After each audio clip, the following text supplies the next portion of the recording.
नमस्कार सर्वांना, स्वागत आहे तुम्हा सर्वांचं आपल्या ॲक्टिव्ह करिश्मा यूट्यूब चॅनलमध्ये। बघा, अंगणवाडी सेविकांसाठी मदतनीस त्यांसाठी अत्यंत महत्त्वाचे अपडेट आपल्या समोर आलेले आहे। थकीत कोरोना काळातील भत्त्यासाठी सेविकांनी आंदोलन केलेलं आहे आणि या आंदोलनामुळे सरकारने त्यांची काय दखल घेतली आणि यांचा भत्ता म्हणजे कोरोना काळात काम केलेला भत्ता कधी जमा होणार हे सर्व सविस्तरपणे आपण या व्हिडिओच्या माध्यमातून जाणून घेणार आहोत। व्हिडिओ शेवटपर्यंत पहा आणि आपल्या ॲक्टिव्ह करिश्मा यूट्यूब चॅनलवरती नवीन असाल तर आज आपल्या चॅनलला सबस्क्राईब करून घ्या, जेणेकरून येणाऱ्या अंगणवाडीचे नवनवीन अपडेट्स आणि माहिती सर्वात प्रथम तुम्हाला पाहता येतील। तर बघा, जळगाव जामोद पंचायत समोर हे आंदोलन झालेले आहे। दिव्य मराठीमध्ये आलेली ही न्यूज आहे। तर बघा, अंगणवाडी सेविकांचे धरणे आंदोलन जळगाव जामोद पंचायती समितीवर थकीत कोरोना भत्त्यांसाठी महिलांचा मोर्चा।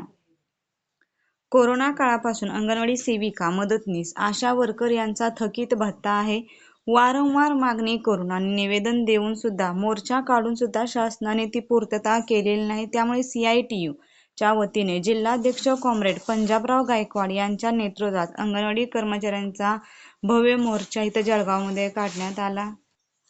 यावेळी यांच्या नेतृत्वात अंगणवाडी कर्मचारी संघटना, आशा गट प्रवर्तक संघटना आणि अर्धवेळ स्त्री परिचारिका महासंघ जिल्हा बुलढाण्याच्या वतीने 9 जानेवारी रोजी बघा, तहसील आणि पंचायती समोर कार्यालयात एक दिवसीय धरणे आंदोलन करण्यात आले।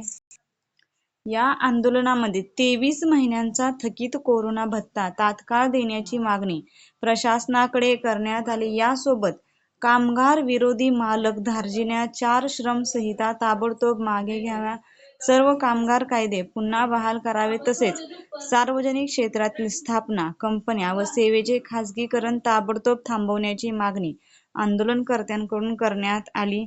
अंगणवाडी सेविका, आशा कर्मचारी आणि शालेय पोषण आदी कर्मचाऱ्यांना शासकीय कर्मचाऱ्यांचा दर्जा देण्याची भारतीय श्रम परिषदेची शिफारस अंमलात आणण्यासाठी प्रशासनाकडे निवेदन सादर करण्यात आले। यावेळी अंगणवाडी सेविकांनी काय मत मांडले हे जाणून घेणे आपल्यासाठी खूप महत्त्वाचे आहे। तर जाणून घेऊया थोडीशी अपडेट।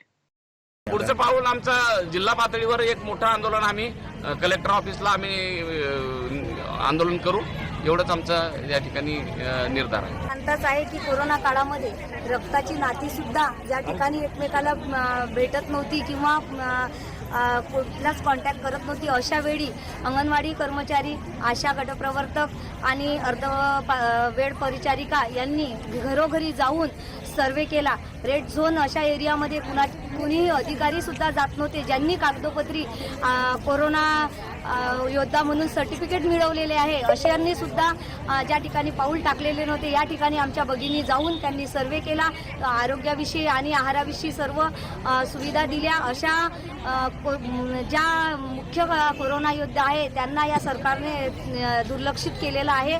त्यांनी 2 वर्ष केलेल्या कामाचा भत्ता त्यांनी दिलेला नाही। त्या कोरोना भत्त्यासाठी आम्ही वेगवेगळ्या तालुक्यामध्ये हे आंदोलन करत आहे आणि त्या हक्काचे त्यांचे पैसे मिळवण्यासाठी जे करावे लागेल, ज्या प्रकारचे आंदोलन मोर्चे करावे लागतील। या पद्धतीने जळगाव जामोद पंचायत समोर अंगणवाडी सेविका तसेच आशा वर्कर यांचा भव्य असा मोर्चा झाला। या मोर्चामध्ये थकीत कोरोना बघा, 23 महिन्यांचा थकीत कोरोना भत्त्यासाठी हे आंदोलन करण्यात आले। त्यामुळे प्रशासनाने लवकरच याची दखल घेऊन अंगणवाडी सेविका, मदतनीस तसेच आशा वर्कर यांचा भत्ता जमा करावा, अशी देखील या व्हिडिओच्या माध्यमातून माझी विनंती आहे। हा व्हिडिओ आणि ही माहिती खूपच महत्त्वपूर्ण आहे।